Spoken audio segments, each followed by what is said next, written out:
बिहार विधानसभा निर्वाचन पूर्व नीतीश कुमार का बड़ घोषणा एणिकी मासकू सांबादिकों को मिलिब 15,000 पेंशन। बिहार सांबादिक सम्मान योजना अधीन राज्यर योग्य सांबादिक मानकू मासिक 15,000 टंकार पेंशन प्रदान कराजिबो। एही पदक्षेप सांबादिकता क्षेत्र में दीर्घ दिन धरी सेवा करिथिबा व्यक्ति मानकू आर्थिक सुरक्षा जोगाई देबा लक्ष्य रे करा जायछि बोली नीतीश कहछन्ते। बिहार सरकार को पक्षरु घोषणा होइथिबा एही योजनार मूल लक्ष्य हेउछि वरिष्ठ सांबादिक मानकू सेमानक अवसर परवर्ती जीवन रे आर्थिक सहायता प्रदान करिबो।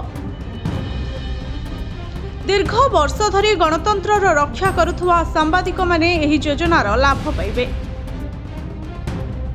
सांबादिकों खाता को सीधा सड़क टंका जीव बोली कहा जाउछे।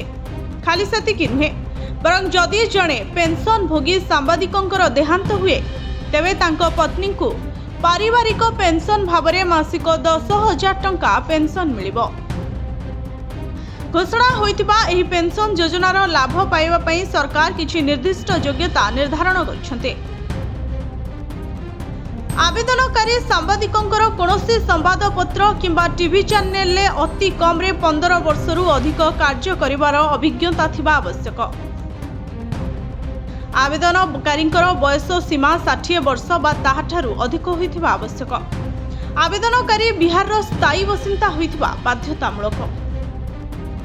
जो सांबादिक माने कर्मचारी भविष्य निधि संगठन किंबा अन्य कौनसी सरकारी पेंशन योजनारु लाभ पाउछन्ते सेमाने एही योजना पई योग्य विवेचित हेबे नाही।